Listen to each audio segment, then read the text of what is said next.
자, 그래서 합시다. 또 뭐 재밌는 건 없어요? 없어. 난리더라. 극장 가가 무너진다고 영화. 가만 생각해봐. 그래. 뭐 인터넷으로 영화를 다운받아서 본 기억도 없는 것 같아. 다 넷플릭스 이런 거 보니까 그런 걸 뭐라 그러냐? OTT라 그러냐? 그런 거를.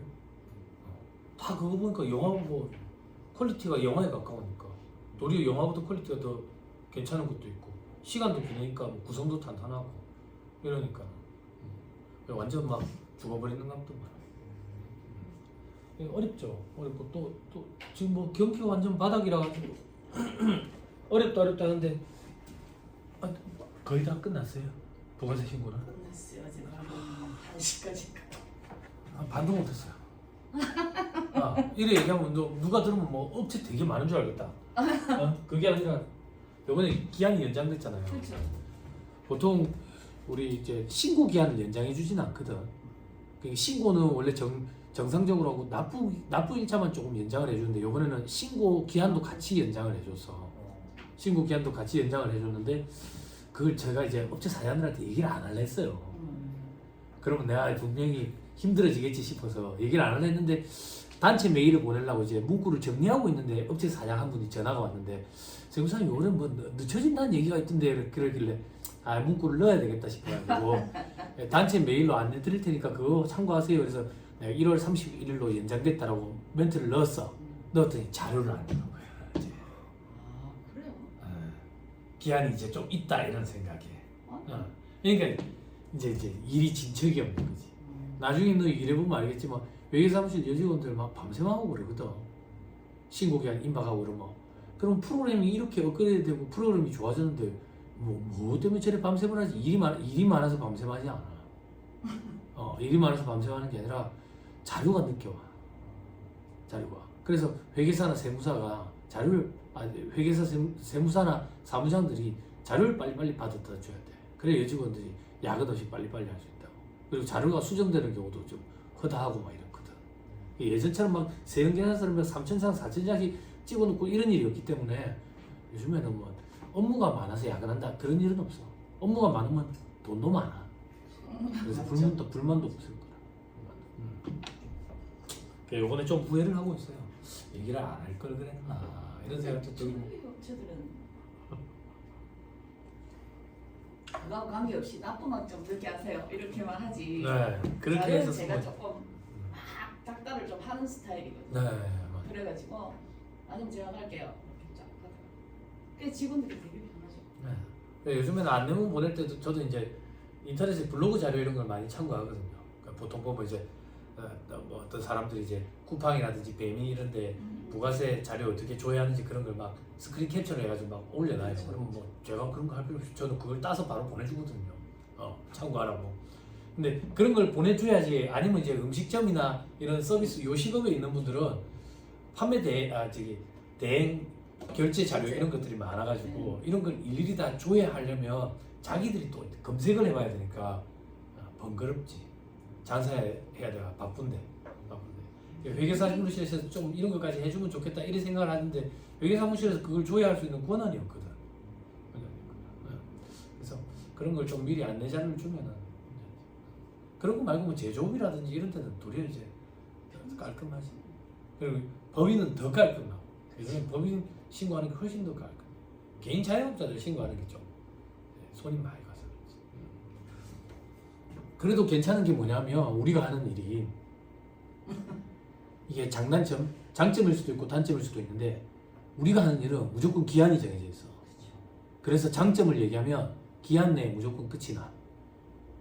무조건 끝이 나. 단점을 얘기하면 이제 기한 임박 있을 때 버금기 단점이겠지만 아무튼 간에 기한 내에 일은 무조건 끝이 나. 뒤로 밀리는 경우는 없어.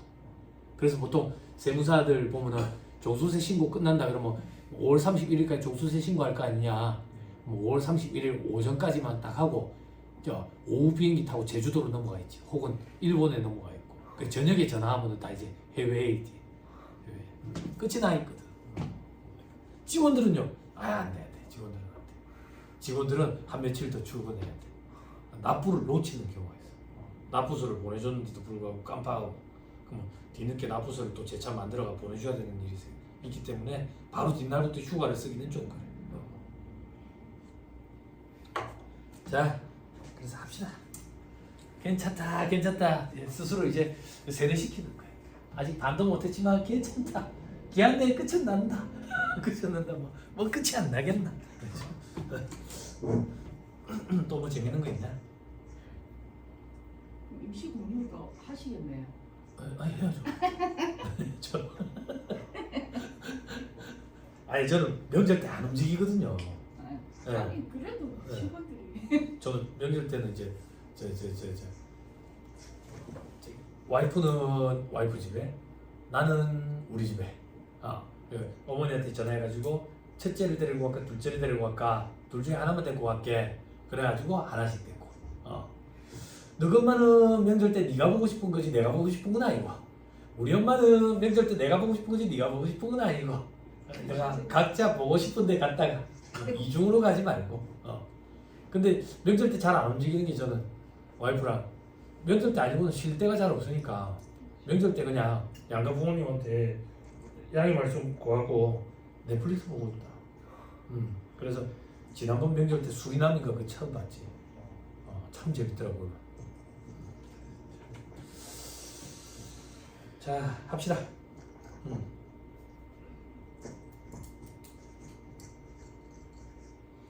자, 마이크 찍기가 고장이 나가지고 없어 보이지만 잠깐 끼고 있습니다. 자, 법인세 하면 되죠.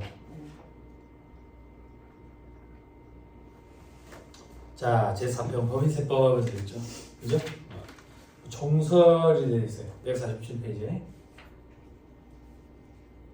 147페이지.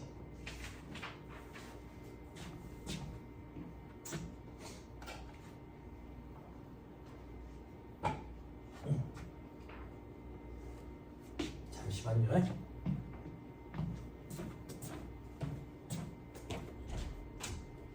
요거 좀 갖다 줄 수 있어요?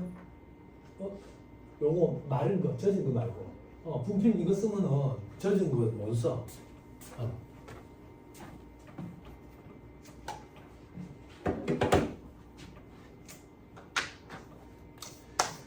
자, 법인세 되죠. 법인세.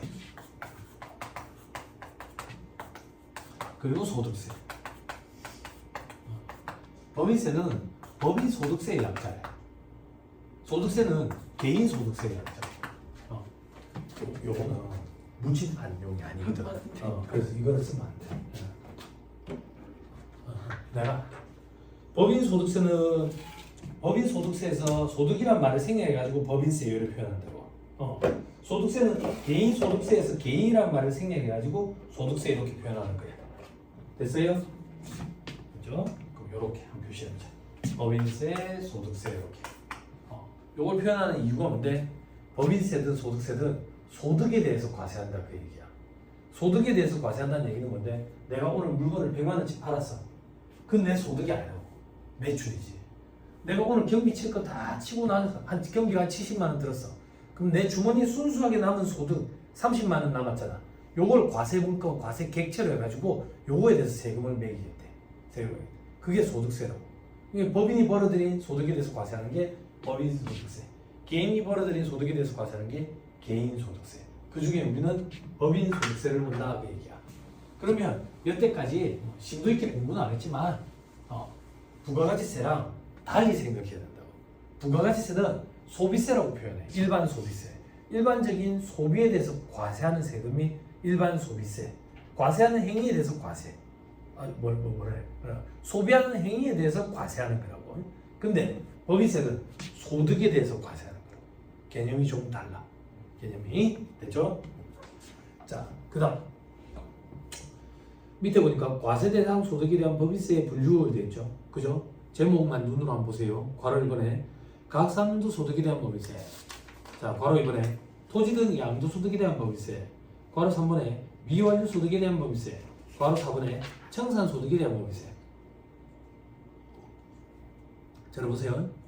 우리 시험에 괄호 1번에 있는 각 3년도 소득에 대한 법인세가 95%야. 1차 시험 얘기하는 거예요. 출제 비중이 95%. 그럼 나머지는 5%도 안 돼. 5%도 안 되는 얘기는 해마다 한 문제 나오느냐? 아니 그 정도도 아니야. 몇 년에 한 번 정도씩 나온다고. 그래서 저는 강의할 때 물론 이제 종합반에서 이게 강의가 이루어지겠지만 첫 시간에 나머지 세금에 대해서 법인세에 대해서 다 쳐버리고 각사무 소득에 대한 법인세 위주로만 강의를 할 거라고. 그럼 다시 여러분들이 지금 기억해야 될 거는 법인세가 한 개가 아니다 그 얘기야. 법인세가 4개라고.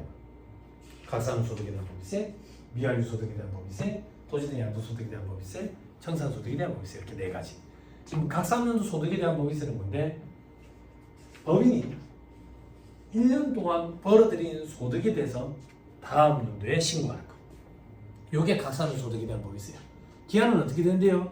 보통 과세기한 종료로부터 3개월이 될 때까지 신고를 하는데 보통 12월 말 법인이 가장 많아. 12월 말 법인이라고 우리가 표현하는 것은 과세기한이 1월 1일부터 12월 31일까지인 법인. 근데 여기 실무에 계시는 언니도 계시잖아요.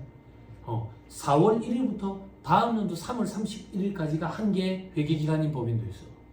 7월 1일부터 다음 연도 6월 30일까지가 한 개의 회계기간인 법인도 있어. 선생님 그래도 됩니까? 아무 상관없어. 왜 상관없는데요? 법 조문에 이렇게 돼 있어요. 법인의 과세기간은 1년을 초과하지 않는 범위 내에서 선택 가능하다 이렇게 돼 있다고. 그러면 1년 초과하면 안 되니까 1년은 1년 초과에 해당이 돼 안 돼? 안 되지.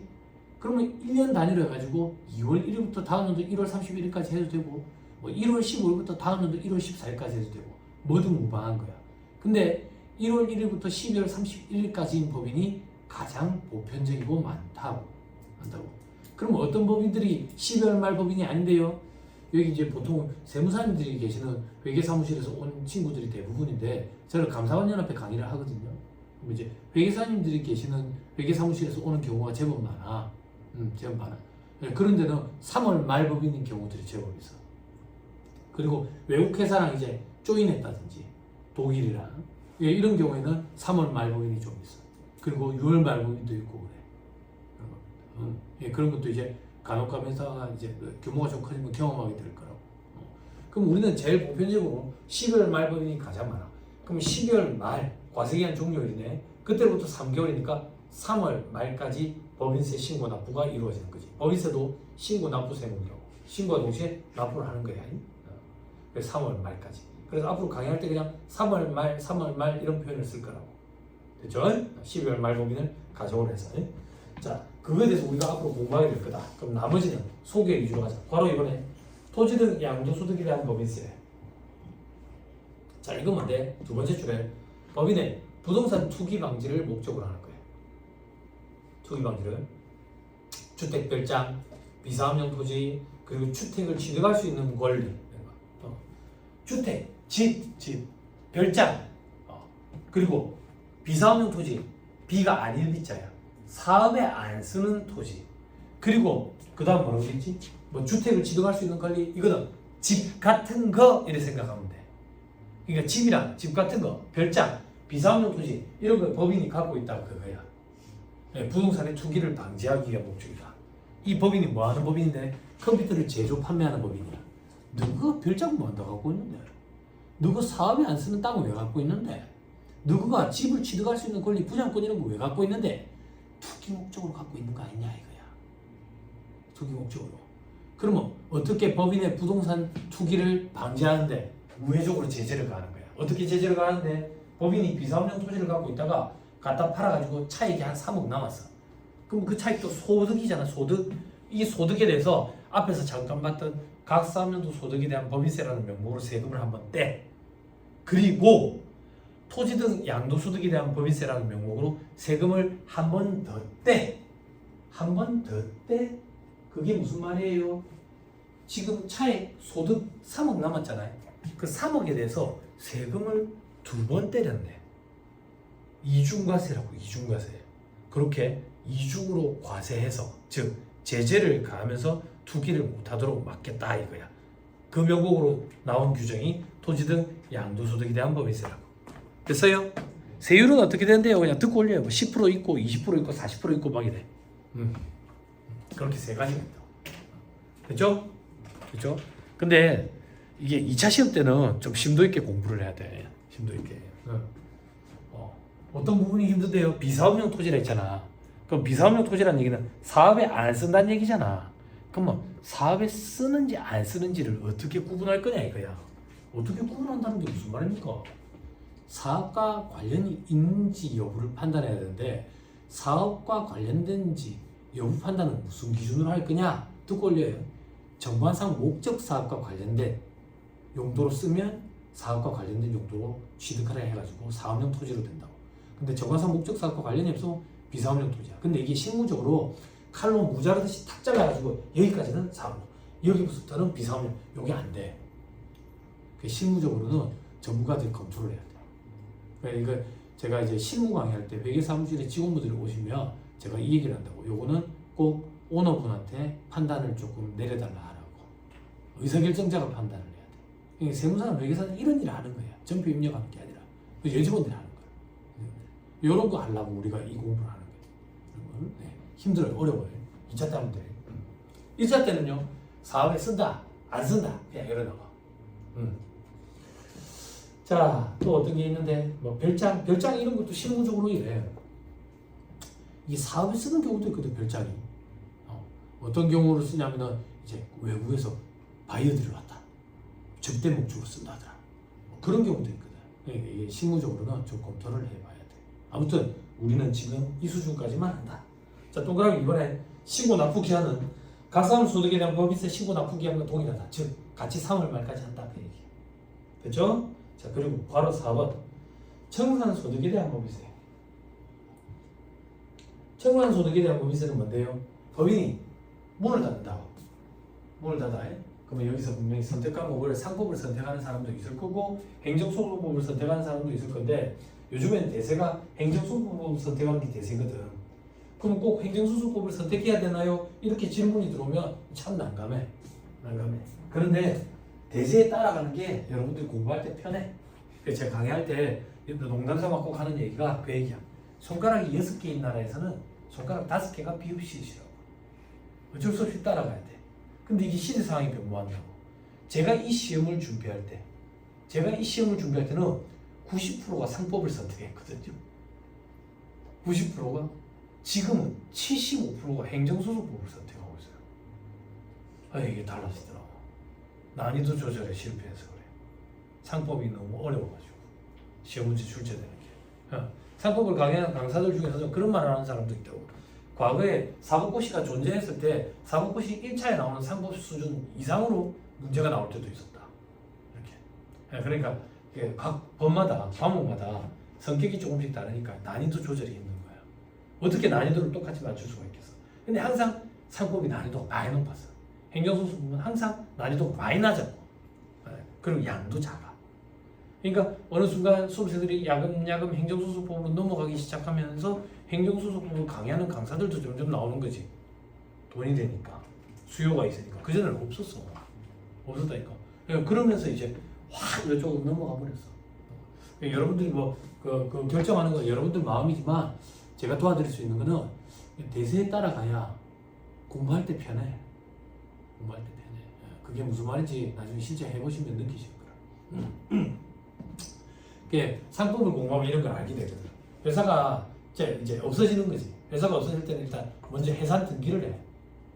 해산 등기를 하면 이제 그때부터는 회사가 장사를 안 하는 거야. 그럼 회사는 없어진 거냐? 회사는 없어진 게 아니야. 그럼 회사는 왜 남아있는데 이제 청산 절차를 거치기 위해서 껍데기만 남아있다 이렇게 생각하면 돼. 껍데기만 남아있다. 그때 그 청산 절차를 어떻게 거치는데 회사에 남아있는 자산을 갖다 팔아치워가지고 돈으로 회수해가지고 이거를 채권단한테 돈 갚아야지. 그리고 주주들한테는 나눠 붙여주고 그런 작업을 다 끝내고 나면 회사가 이제 없어지는 거야. 됐어요? 그날이 자녀재산 가액 확정일이라고 표현한다고. 그날이 실질적으로 회사가 없어진 날이다 이렇게 생각하면 돼. 그래서 그때로부터 동그라미 2번에 자녀재산 가액 확정일에 속하는 달의 말일로부터 3개월 내에 신고하도록 되어 있다. 청산소득에 대한 법이세요. 됐어요? 됐죠?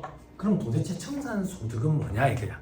청산소득은 회계 시간에 여러분 유형자산 파트에서 재평가라는 부분 공부했어요? 소개 받았어요? 재평가? 재평가? 그러면 됐네. 자, 부분 점수표를 한번 그려보자고. 자, 자산 부채 자본이 있는데 이 자산 중에 우리 회사에 토지가 하나 있는 거야. 토지가 있는데 얼마 취득했냐면 10억이 취득을 했어. 10억. 됐어요? 그러면 재무상태표에는 10억이라고 달려있는 거지. 근데 이 토지를 언제 취득했는데? 50년 전에. 강남에 있는 땅이에요. 강남에. 지금 1,000억 한대.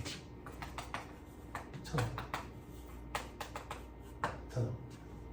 그럼에도 불구하고 재무상태표에는 토지를 10억으로 받아놓는다고.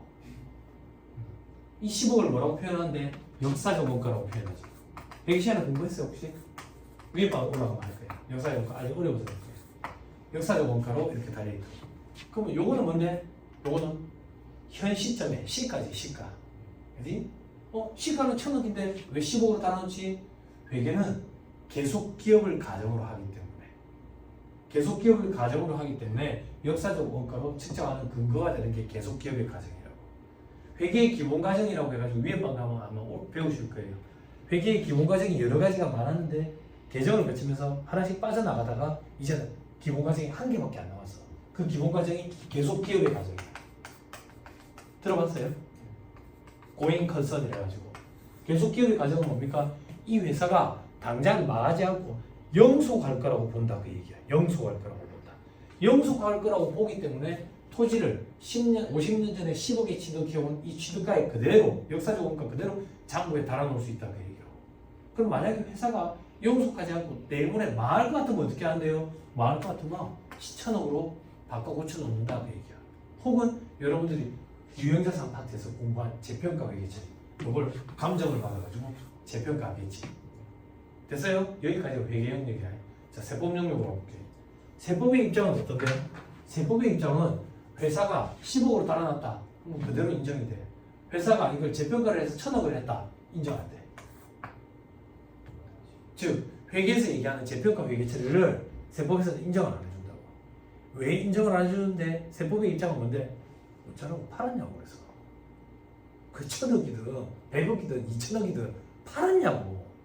안 팔았잖아. 그게 무슨 말인데? 실현이 안 됐잖아. 미실현된 손익은 인정하지 않아요. 세법이. 미실현된 거는 인정을 하지 않는다. 인정을 하지 않아. 그러면 세법에서는 토지는 계속 10억인 거야. 근데 회사가 이제 망해가지고 청산 절차를 거쳐. 청산 절차를 거치면 이 토지를 팔아치워서 부채를 갚아야지. 채권자들한테. 그리고 자본, 주주들한테 나눠 붙여야 될 거 아니야. 그지? 그럼 10억에 팔 거야? 1,000억에 팔겠지. 그럼 차익이 얼마가 나? 990억이 나지. 그때 이 차익에 대해서 과세하는 거. 그게 청산소득에 대한 법이지. 근데 이런 거 계산해 보셨어요? 안 해보셨구나.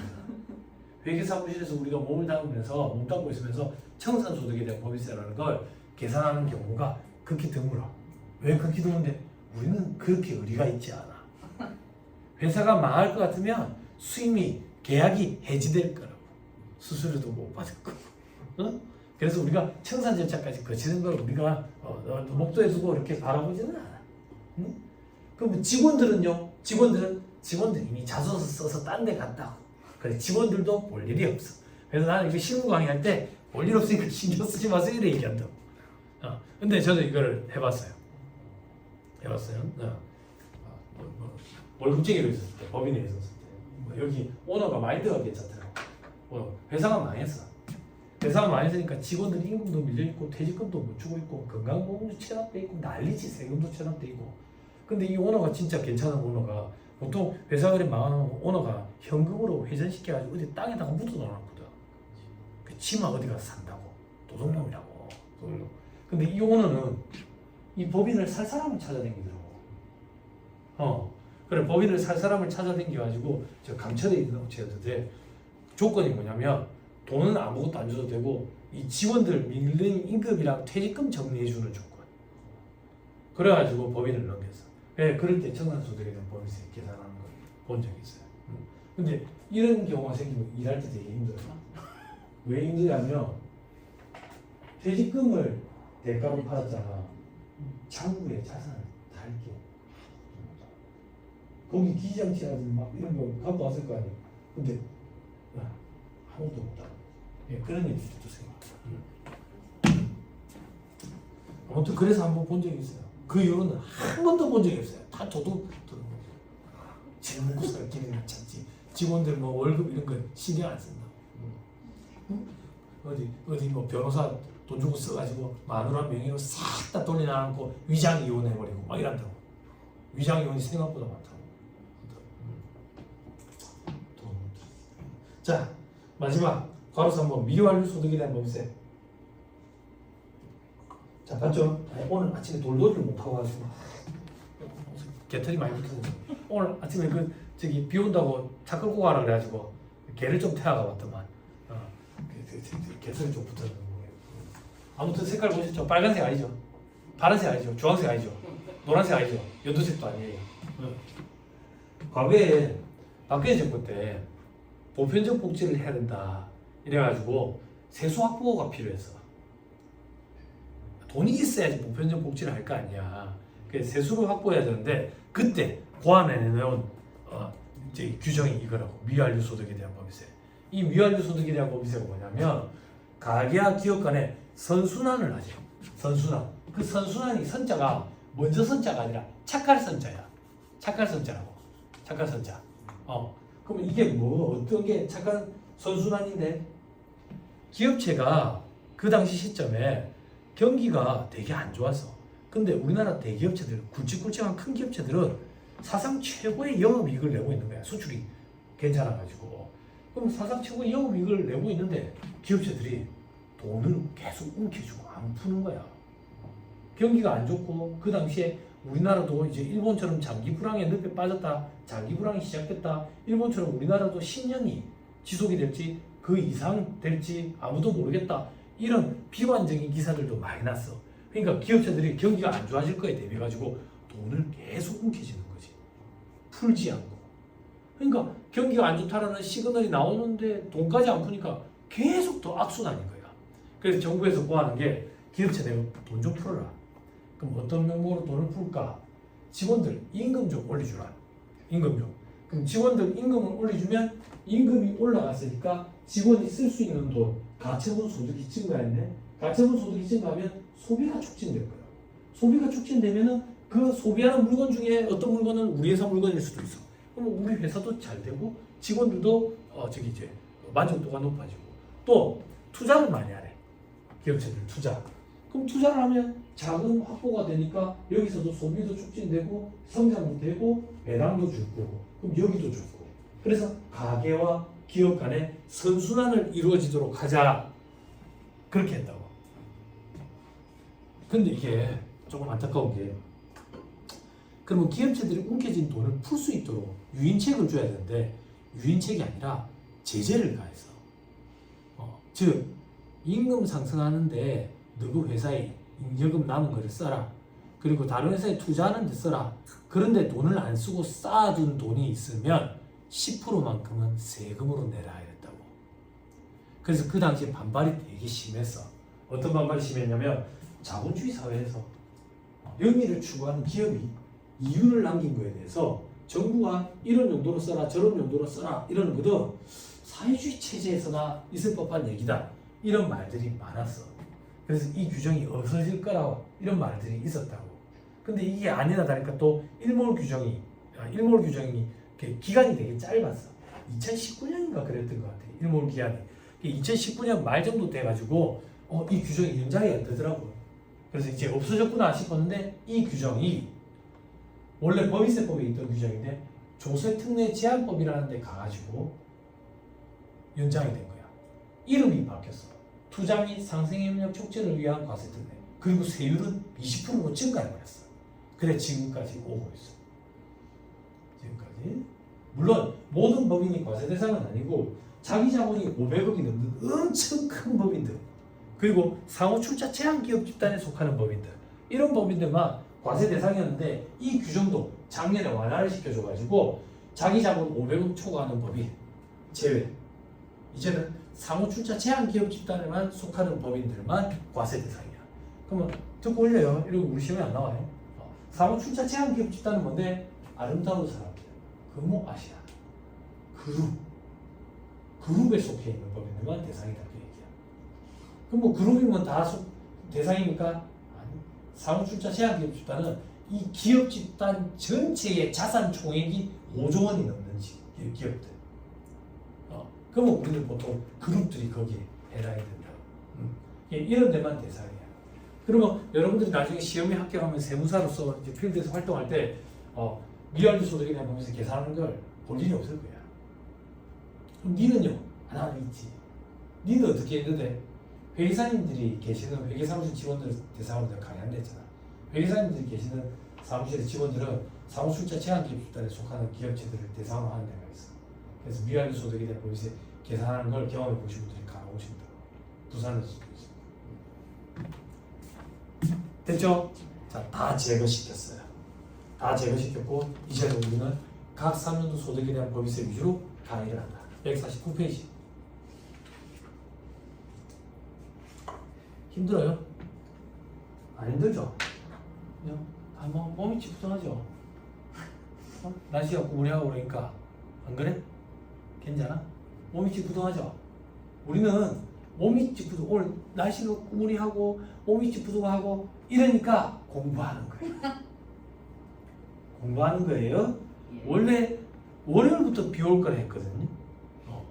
그런데 제가 나무 키우는 걸 좋아한다 했잖아요. 나무 키우는 걸 좋아하는데 야자나무도 좀 좋아라 해요. 근데 인터넷에 보면 전국에 야자나무를 좋아하는 사람들이 만든 카페가 있어요.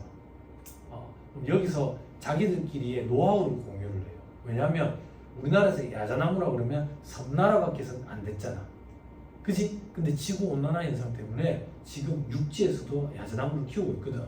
그럼 서로 공유하는 거야. 나는 어느 지역인데 제주도에서 야자나무 갖고 왔는데 올해 겨울에 괜찮았다. 월동할 때 어떻게 해줬다. 그런 걸 서로 공유한다고. 공유하는데 어제 오랜만에 들어갔는데 광주에서 키우시는 분이 계셨는데 역대급으로 따뜻한 겨울인 것 같다는 거야. 커피숍을 운영하시는 분이야. 역대급으로. 작년 이맘때 자기가 자료를 보니까 이분이 어떤 분이냐면 야자나무를 너무 좋아하셔가지고 밖에 야자나무 안에는 못 들이고 너무 크니까 열선을 깔아놨어. 겨울에 농사 짓는 사람들 열선 깔듯이 열선 전기세가 무섭지 열선은 얼마나 해. 열선은 얼마나 전기세가 무서워서 그렇지. 그렇게 하시고 있는데 작년 이맘때 자기가 자료를 봤더니 영하 15도 떨어졌더래. 올해는 제일 추웠던 날이 영하 5도였대. 경기가 너무 안 좋아가지고 손님이 없어가지고 매출이 확 줄었는데 대신에 날이 따뜻해가지고 경비가 더 많이 줄어서 작년보다 또 오려면 그 정도로 장사가 힘들지. 지금 인건비도 안 나온 날도 있대. 그나마 난방비가 적게 들어서 천만다행이래. 그리고 밖에 나무들은 열선을 아직 한 번도 안 돌렸대. 그 정도로 지금 날이 뜨신 거지. 그죠? 그 정도로 겨울인데도 불구하고 날이 뜨셔. 그러니까 우리는 공부를 하는 거야. 근데 뉴스 기사 보니까 미세먼지 장난이 아니네. 미세먼지야. 그러니까 공부를 하는 거야. 그럴 때 위안을 받는 거야. 차들 밖에 놀러 다니면서 미세먼지 다 눌러 마시고 있네. 우리는 공기가 맑은 학원에서 공부를 열심히 하는 거지. 미세먼지도 안 마시고. 오늘 비가 와서 미세먼지가 좀 씻겨 내려갔어. 오는데 일기예보 보니까 미세먼지 농도가 좋음이래. 그러니까 공부하는 거야. 조금 있으면 이제 날씨 따뜻해지면서 이제 봄 온다 한다고. 그럼 주변에서 막 벚꽃 핀다 막 벚꽃 구경을 간다. 나는 벚꽃 구경도 못 가는데 공부하는 거야. 그럼 학원에 오면 강사님 내가 막 잔소리한다고. 벚꽃 구경 그래 하고 싶어요. 그러면 수학생들이 네 우리도 벚꽃 좀 보고 싶어요 그런다고. 쉬는 시간에 여 앞에 갔다 오세요 그런다. 여 앞에 벚꽃 명소야. 여기 벚꽃 엄청 많이 핀다고. 시청 주차장이나 한 바퀴 돌고 오면 돼. 경찰서 주차장 한 바퀴 돌고. 운동할 것 같으면 한 2바퀴 돌고 오고. 벚꽃도 좀 보고. 응? 벚꽃 구경하는 사람들 부러워하지 마. 꽃감 관리가 누병 걸릴 거라고. 응? 우리는 누병 안 걸리게 실내에 앉아가지고 공부하는 거야. 합격도 하고. 응? 너무 좋지 않아? 그지? 주변에 지금 놀러간 친구들 다 비 맞고 있다. 그지? 오늘 비도 안 맞고. 그지? 이 전부 뭐 머리 미세먼지 다 깔리니까 머리 친구들 다 눌러 빠진다. 자, 149페이지. 법인세 납세 문자 봅시다. 내국법인, 외국법인, 영리법인, 비영리법인 뭐 이런 말 있죠. 그죠? 자, 이게 해마다 시험에 한 문제 이상씩 꼭 등장한다. 매년. 자, 그러면 이건 뭘 하고자 하는 거냐 아니냐? 내국법이냐 외국법이냐, 그리고 영리법이냐 비영리법이냐. 그러니까 이 구분하는 이유가 뭐냐? 과세 물가, 과세 대상 범위의 차이가 있는 거야. 과세 대상 범위에. 가령 예를 하나 들어볼게. 내국법인이래. 내국법인은 국내에서 벌어들인 소득뿐만 아니라 국외에서 벌어들인 소득도 전부 다 우리나라 국세청에서 세금을 때리겠대. 합산해가지고. 외국법인은 국내에서 벌어들인 소득에 대해서만 우리나라 국세청에서 과세를 하겠대. 그럼 외국에서 벌어들인 건 주고나라에서 하겠지. 이렇게 과세 대상 소득의 범위의 차이가 있기 때문에 구분하는 게 굉장히 중요하고 해마다 한 문제 이상씩 꼭 등장해. 꼭 등장해. 나는 텔레비에 나오는 사람이랑 달라. 나는 정말 장도지질 수 있어. 꼭 나와. 자, 내국법인이라 그럼 어떤 게 내국법인이냐? 잘 봐. 우리나라 법에 의해서 설립된 법인은 내국법인, 외국법에 의해서 설립된 법인은 외국법인. 이렇게 구분하는 게 아니야. 이런 걸 설립준거법설이라 하는데 우리나라는 그렇게 구분하지 않아. 그럼 어떻게 구분하는데? 첫째 줄에 본점, 주사무소, 사업의 실질적 관리 장소가 국내에 있으면 내국법인이야. 외국인 사장이라더라, 직원들이 전부 외국인이라더라, 상관없다고요. 무슨 말인지 이해했죠? 됐죠? 자, 과거에는 저도 카드라 들은 내용인데 뭐야, 주말인데 일하는 거야. 응? 예전에 노가다 하는 사람이랑 싸우는 걸 본 적이 있는데 소음공해 때문에 막 싸우니까 노가다 하는 사람이 그러니까 다른 사람들은 그런 거지. 주말에 공사하면 어떻게 하냐. 애 키우는 집도 있고 하는데 주말에는 쉬어야 되는데, 그래서 노가다 하는 사람은 그 얘기 하더라고. 노가다가 쉬는 날이 어딨냐고. 노가다는 비 오는 날이 쉬는 날이라고. 그것도 맞는 말이지. 근데 비가 오는데 용접을 하는 거. 저거 하는 거면 안타깝네. 비 오는 날은 공사하면 안 된다. 그렇지? 전기통 한다, 전기통. 과거에 카드라인데 본점 주사무소 여기까지만 있었대, 규정에. 그래서 머리 좋은 사람들이 본점이나 주사무소를 우리나라에 안 두고 관리 장소만 두고 다른 나라의 본점을 둬가지고 과세를 회피하는 그런 일들이 있었대. 우리나라 사람들 진짜 머리 좋은 거지. 그래서 사업의 실질적 관리 장소라는 표현이 들어가게 됐다더라. 됐죠? 됐죠? 그 밑에 그럼 내국법인은 소득 발생지와 무관한 게 국내는 물론이고 외국에서 벌어들인 모든 소득, 그냥 전 세계 모든 소득에 대해서 우리나라에서 과세를 한다. 됐습니까? 그렇죠? 자, 외국법인. 외국법인은 그러면 외국에 있겠지. 세 번째 줄에 외국법인은 열거되어 있는 국내 원천 소득에 대해서만 우리나라에서 과세한다. 그러니까 국내에서 벌어들인 소득도 다 과세하는 건 아니고 열거가 되어 있대. 그 열거된 소득은 어떤 건데요? 관심 갖지 마. 2차 시험 준비할 때 세법학이라고 법논리에 대해서 공부하는 수업이 있는데 거기서 공부하면 돼. 이게 여러분들 발목을 많이 잡아. 어려워. 그 밑에 영리법인과 비영리법인. 영리를 목적으로 하면 영리법인이겠지. 영리를 목적으로 안 하면 비영리법인이지. 됐죠? 그렇죠? 자, 영리법인은 소득 발생 원천 이런 거 안 따지고 모든 소득에 대해서 과세를 해. 이에 반해 비영리법인은 소득 발생 원천을 따져가지고 열거된 수익 사업에서 생기는 소득에 대해서만 과세를 해. 됐어요? 그럼 학생들은 사회경험 이렇게 되고 이런 거 질문한다고. 세무사님, 비영리는 영리를 목적으로 안 한다면서요? 맞아. 근데 열거된 수익 사업에 대해서는 과세를 한다며요. 아니 영리를 목적으로 하지 않는데 수익 사업이 어떻게 발생해요? 학생들이 이런 걸 물어봐. 이런 거. 그런 게 궁금할 수도 있어. 비영리법인은 영리를 목적으로 하지 않는다 했잖아. 그지? 순수하게 비영리, 즉 영리를 목적으로 하지 않는 그런 일만 하면 비영리법인은 굶어 죽어. 수익 사업을 일부 같이 해. 물론 법에 정한 비율 이내로만 해야 돼. 그래서 그 수익 사업에서 생기는 소득에 대해서는 과세를 한다, 그 얘기야. 됐어요? 그죠? 자, 법인의 분류에 따른 법인세 납세 의무 돼 있죠? 그죠? 내국법인의 영리법인, 비영리법인, 외국법인의 영리, 비영리법인. 오른쪽에 보니까 각 사람 소득에 대한 법인세 있죠? 요것만 볼게요. 자, 내국이니까 국내외, 영리니까 모든 소득에 대해서 과세한다. 내국, 비영리는 내국이니까 국내외, 비영리니까 열거된 수익 사업에 대해서 과세한다. 이렇게 암기하는 거야. 자, 외국이니까 국내에서 생긴 거, 영리니까 모든 소득에 대해서, 외국이니까 국내에서, 비영리니까 열거된 수익 사업에 대해서만 과세. 됐어요? 됐죠? 자, 그 밑에 국가, 지자체, 지자체 조합은 뭐라고 되어 있어요? 과세하지 아니하면 돼 있죠? 그죠? 옆에다 쓰세요. 비과세법인, 비과세법인, 비과세법인. 그게 무슨 말인데? 국가나 지자체, 지자체 조합은 법인세 과세 의무가 없다. 납세 의무가 없다. 과세를 안 하겠다. 그 얘기야. 그럼 멘붕이 살아온다고. 어떤 멘붕? 부가가치세법 할 때 납세 의무자, 납세 의무자, 부가세법상 납세 의무자는 사업자와 재화를 수입하는 자 이런 표현을 했었는데, 그치? 너 친구야 이름이 뭐라 했지? 윤, 동, 우, 동우야. 동우야.